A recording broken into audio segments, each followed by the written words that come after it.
Hey there, Internet. My name's Luxander, and it's Pride. We're talking about Pride because it's Pride. I'm not sure that I've actually ever talked about Pride before, because talking about Pride is one of those things that's kind of expected, and I don't generally do those. I don't do usually a Trans Day of Remembrance video. I did one, I think, last year, just talking about my thoughts in general on it. I'm gonna talk about Pride, but I'm gonna talk about it you've seen the title. I want to talk about who's welcome at Pride, what Pride means. Those two things are related to each other because what Pride is for, where it started, and what it means informs who should be at Pride. And this is discourse that's been going on Twitter, so I want to talk about it because this is the conversation that we're having right now. But yeah, as a general statement first, I just want to say happy Pride to all of the queer folk out there. The Pride event that happens in proximity to me, I didn't actually go. It was this past weekend as of this recording. It was the first weekend in June,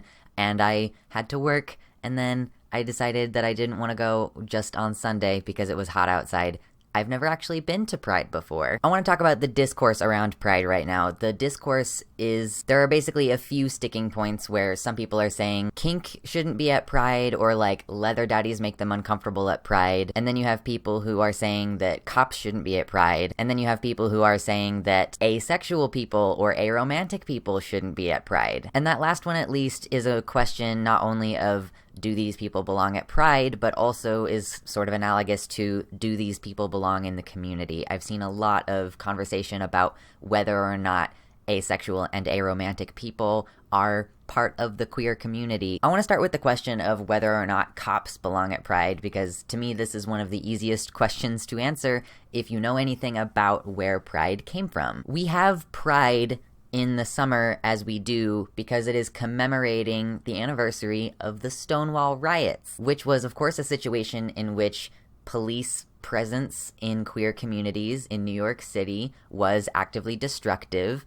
and the first Pride was a riot where trans women of color threw bricks at cops. The existence of Pride is predicated on the adversarial relationship between law enforcement officers and the queer community and its ability to exist peacefully. There is an extent to which any public organized event that you have has to have police presence there for the sake of making sure that nothing outrageous happens. I will grant that I am scared of the idea of there being a shooting at Pride, but I also can say that I don't feel like the presence of police would make the situation feel any safer. Literally, unless there is a mass shooting at Pride, the only thing that the police do there is essentially represent a threat of impending violence towards our community. So the city that Pride is being held in is probably going to insist that there be officers present in the area, but I don't think that cops should be in Pride in the sense that there shouldn't be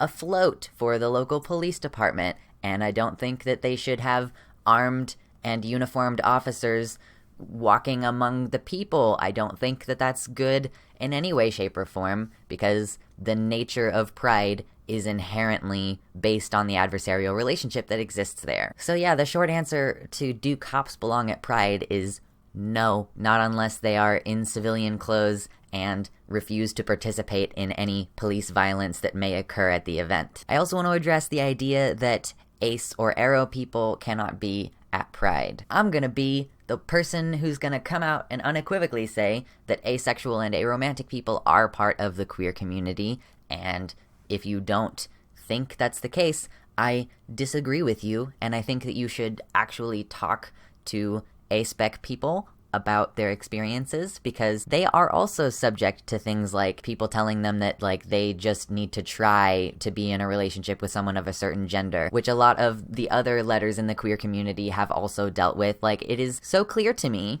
that A-spec people also experience the same kinds of confusion and depression that I just really don't understand why people think that they're not part of the community. If you are anything that is not heterosexual and or cisgender, then you're queer, and asexual people are not heterosexual, and aromantic people are not heteroromantic. So, it follows, to me, that they're LGBT. I thought that rhyme was cute. I was gonna say queer, but then I thought it was gonna be adorable. Was it cute? Tell me. The short answer from me on whether or not asexual and aromantic people belong at Pride is Obviously, yes, they do. And if you don't agree with that, then I think the best thing for you to do would be to search for aromantic and asexual people's perspectives on the subject, listen to their experiences, and I think that you'll find that in a lot of cases, their experience is not that different from the experience of growing up with any other non-normative sexual orientation or romantic orientation. Let's not forget that these are two separate things. This last one is a little bit more difficult to talk about because I don't have a lot of personal experience with the history of the movement. A lot of what I am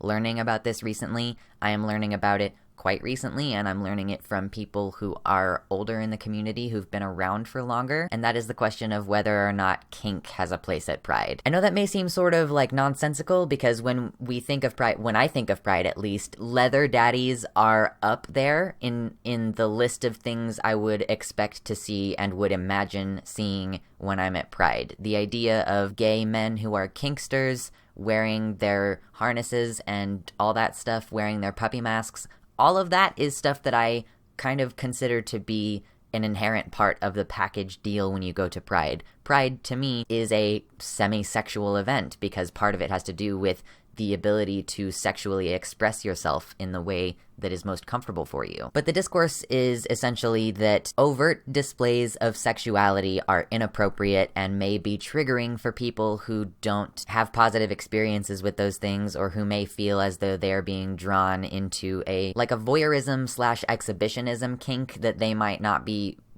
consenting to, or that some people have been abused in the context of kink in the past, and so being exposed to the gear might be potentially triggering to their past experience and their trauma. I don't know if it's possible to reconcile people needing a safe space from sex and Pride, which to me is inherently an expression of sexuality and sexual freedom. I'll see if I can find some of the Twitter threads that I've been reading to sort of help inform where I am at with this mentally. I follow this gay kinkster on YouTube and on Twitter. His name is Amp, I think, and he has this channel called What's the Safe Word. He wrote a thread on Twitter about the presence of kink and leather daddies at Pride and what it means to his identity as a gay man to have that kink stuff be an expression of his sexuality and his kink, and this is part of his personality and who he is and his lifestyle. I think for a lot of gay people and gay men in particular that the kink scene is a part of their sexuality in the same way that their gayness is part of their sexuality.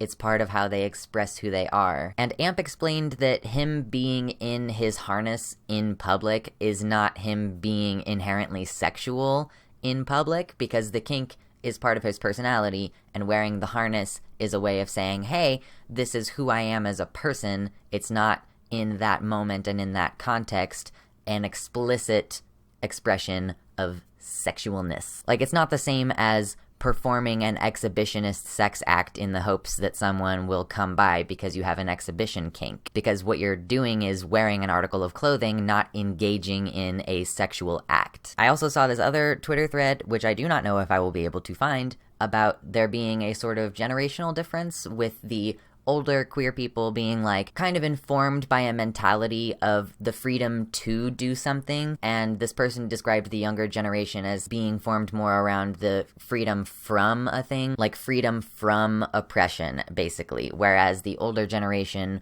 had to do more fighting for the freedom to be expressive in this particular way. So there would be sort of an obvious dichotomy there where the older kinksters and queer people who've been part of the community for longer say, I have the freedom to express myself in this way, and particularly in this context, it's when I should feel the most free to express myself in this way. Whereas you may have younger people coming into the community who are, I think it would be fair to say that this new younger generation of queer people is a lot more in tune with the idea of people who don't want to have sex. I think the queer community has possibly in the past been about oh, this is who we want to have sex with, this is who we want to love. And then you have this more recent thing where asexual and aromantic people are becoming an increasing part of the conversation. So you've got these younger people who are more aware of the fact that there are people who will be wanting to be away from sexuality, but who are also queer, and they're coming from this in a framework mindset of, I have the freedom from these things which are hurtful. And that may be overly reductionist, and I am totally stealing that idea from someone else,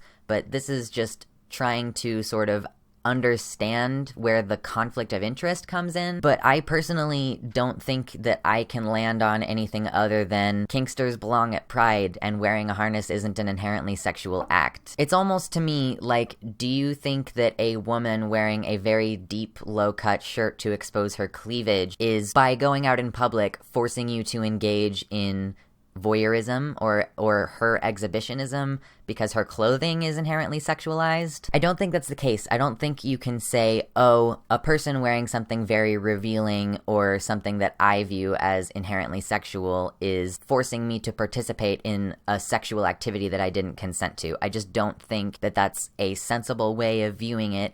And I think that Kinksters have been such a staple and like a fixture at Pride that I don't think there's a way to tell Kinksters, like, no, you can't wear your harness at Pride, or that, like, there shouldn't be a leather float. I think a lot of these older queer people would say, we are the ones who trailblazed this, we are the ones who have fought for the ability to be perceived as acceptable in society. I think that all along, Kinksters have been kind of thrown under the bus because there have been such desperate attempts by the general gay population to seem as harmless as possible. So you'll have a gay couple appearing in a commercial to normalize a very nuclear, normal family kind of thing, whereas, like, the Kinksters, the people who are still called freaks and all that kind of stuff, people who want to express their gender in non-normative ways, as another example, are still very much treated like, oh, those are weird people. Those are abnormal. We're normal. We're just like you straight people. We just want to have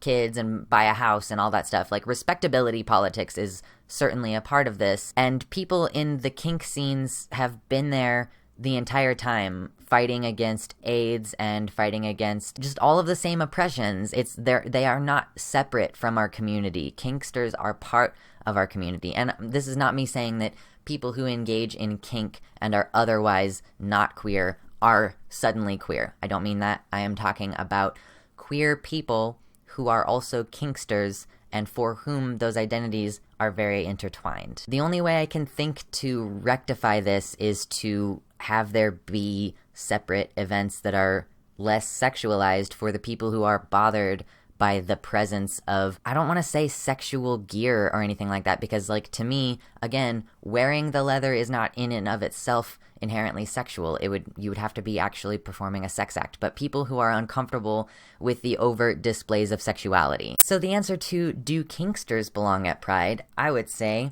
they are part of the founding of Pride, and you cannot extricate them from Pride without it essentially not being the same thing anymore and without blocking off a not insignificant portion of the community from participation. That does not mean that I think that asexual people who have been traumatized by kink should just stay home.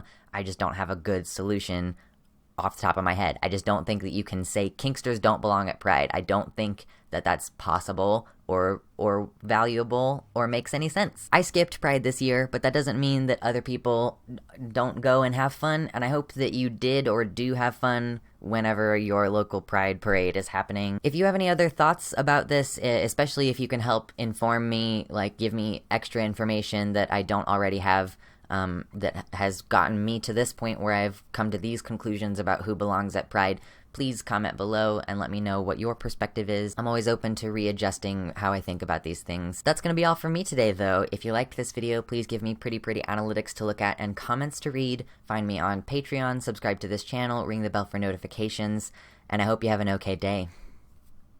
Bye!